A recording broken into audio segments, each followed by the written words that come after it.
अखेर तो क्षण आलाय आणि सगळ्यांची आतुरता संपली आहे. मुंबई पुणे एक्सप्रेसवेवरील महत्त्वाकांक्षी प्रकल्प म्हणजेच मिसिंग लिंक प्रकल्प, जो 1 मे पासून जनतेसाठी खुला होतोय.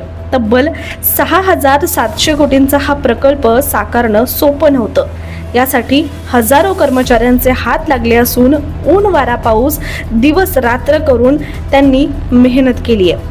या मिसिंग लिंकमुळे धोकादायक घाट आता इतिहास जमा होईल आणि प्रवासाचा वेळ सुद्धा 20 ते 30 मिनिटांनी कमी होणार आहे. खरं तर हा प्रकल्प इंजिनिअरिंगचा एक चमत्कारच मानला जातोय. त्याचं कारण असं की या प्रकल्पात विशाल बोगदा तयार करण्यात आला असून 23.75 मीटर रुंदीचा हा बोगदा जगातील सर्वात रुंद बोगद्यांपैकी एक आहे.